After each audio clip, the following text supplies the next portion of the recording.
दोस्तों नमस्कार। अब ये जो हमारा टॉपिक है वो हमें बहुत इंटरेस्टिंग है और मैं आपको इसको विस्तार से समझाऊंगा कि जो भारत का परमाणु ऊर्जा कार्यक्रम है वो किस तरह से है।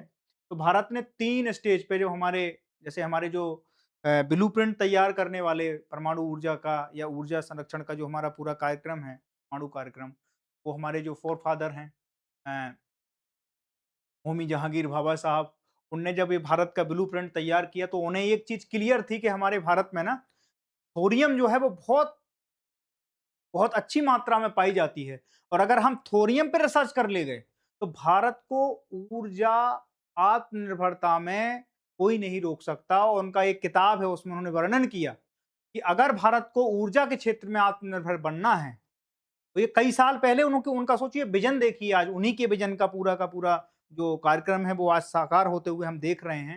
उन्होंने कहा था कि अगर भारत को आत्मनिर्भर बनना है ऊर्जा के क्षेत्र में तो थोरियम को ऊर्जा कन्वर्जन के रूप में देखना पड़ेगा।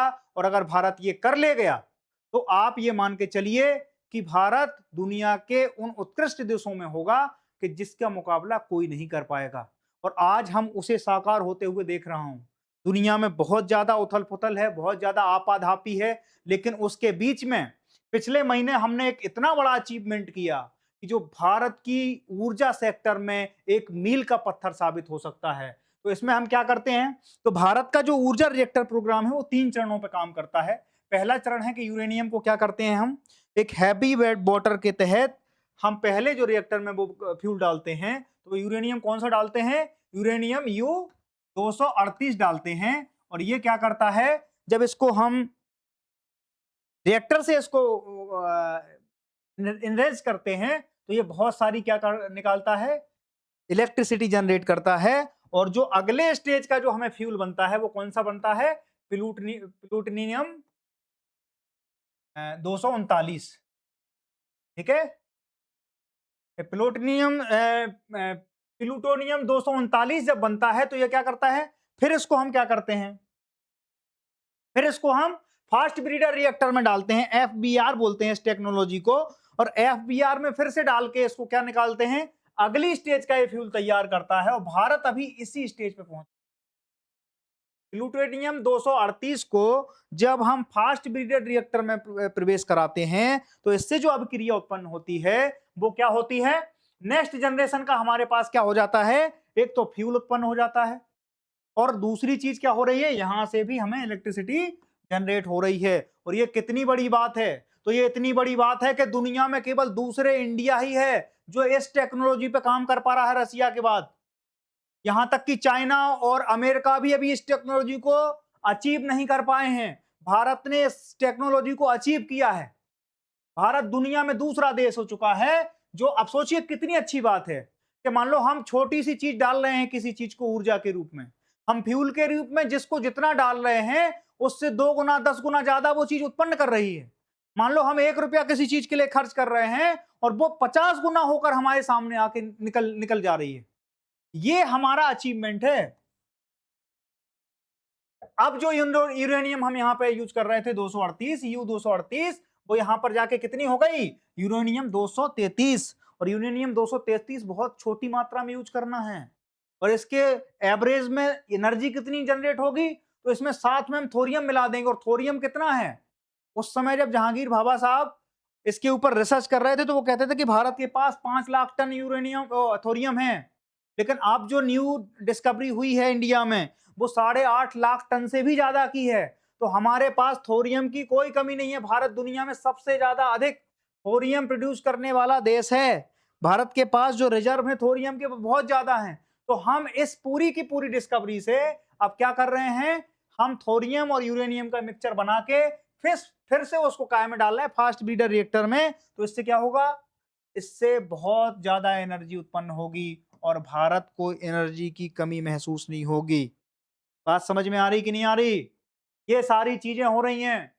और ये कितनी महत्वपूर्ण चीज है, आप यूपीएससी के एस्पिरेंट हैं, आपको समझने की जरूरत है कि अगर भारत को आत्मनिर्भर बनना है, और एनर्जी के क्राइसिस देखो आप दुनिया में भारत कहां पहुंच जाता है, हिल जाता है अगर थोड़े से तेल के इधर से उधर प्राइसेस हो जाएं तो ये हमारे लिए एक संजीवनी का काम करेगा। बात समझ रहे हो। और ये छोटी सी चीज दिखा रहे हैं, देखो इधर स्मॉल मॉड्यूलर रिएक्टर, है ना, और फास्ट ब्रीडर रिएक्टर, ये दोनों चीजें देखिए आप। और इसकी क्या है कैपेसिटी, अभी हमने कलपक्कम में एक 500 मेगावाट के का नाम से रिएक्टर में ये सफलतापूर्वक अचीव किया है। दूसरे स्टेज तीसरे स्टेज का जो जो ईंधन है वो हम सफलतापूर्वक अचीव कर चुके हैं और उसमें खर्चा नहीं है, क्योंकि हम दूसरे स्टेज पर जब चीजें खर्च कर रहे हैं तो वो तीसरे स्टेज की चीजें बन के सामने आ रही हैं। यानी कि हम 1 रुपया खर्च कर रहे हैं अपनी कमी के लिए, और अपनी जरूरत भी पूरी हो रही है और भविष्य की जरूरतें भी पूरी हो जा रही हैं उससे। इससे बड़ी बात हमारे लिए क्या हो सकती है? ठीक है। तो इसमें अभी 2025-26 में जो बजट एलोकेट किया था गवर्नमेंट ने, वो 20,000 करोड़ था। शांति एक्ट नाम की क्षति के लिए नागरिक दायित्व कानून है। यानी कि जो इसमें अभी जो बाधाएं हैं, एक तो बजट उसमें कितना एलोकेट हुआ था वो हमने आपको बता दिया। बाधाएं क्या है कि अगर कोई दिक्कत आ रही है, मान लो कोई रेडिएशन वगैरह फैल रहा है, तो एक इसके लिए क्या बनाया गया है, शांति एक्ट की स्थापना की गई है। रिएक्टर कितने हैं भारत में? 24 हैं। और स्थापित क्षमता कितनी है? 8,180। और 19 जो है वो रिएक्टर कैसे हैं हमारे पास, वो है निर्माणाधीन, अभी प्रोसेस में है, इन प्रोसेस हैं। और 10 प्लस रिएक्टर जो है वो योजना के चरण में हैं। अब इसमें दिक्कत क्या क्या हो रही हैं? भारत का जो ऊर्जा प्रोग्राम है मैंने बता दिया कि 3 चरणों में काम कर रहा है।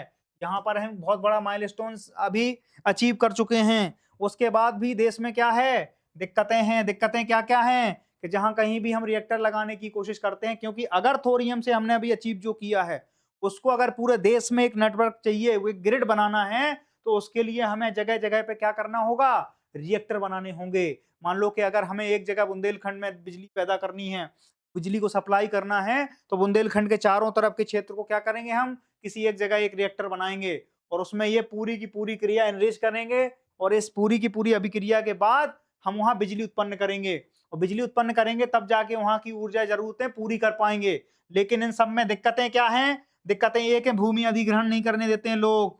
जन विरोध बहुत होता है कि साहब हमारे यहाँ रेडिएशन फैल जाएगा, और बात भी सही है, लेकिन ये समस्याएं हैं। उच्च पूंजी लागत होती है, एक एक रिएक्टर में हजारों करोड़ रुपए लगते हैं।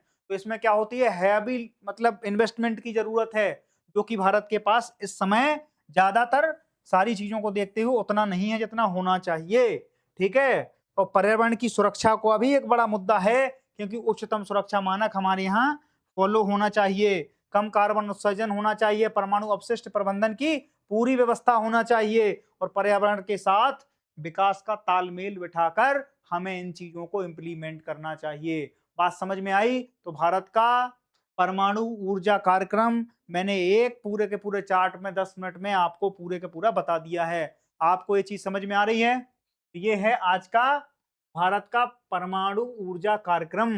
और इसके सबसे बड़े प्रोधा कौन थे? तो हमारे होमी जहांगीर भाभा, जो इस पूरे के पूरे ब्लूप्रिंट के हमारी ऊर्जा को, उन्होंने परमाणु कार्यक्रम को किस तरह से डिजाइन किया, वो आज हमें परिणाम दिखता है। बात ठीक है? तो ये था हमारा आज का ये टॉपिक।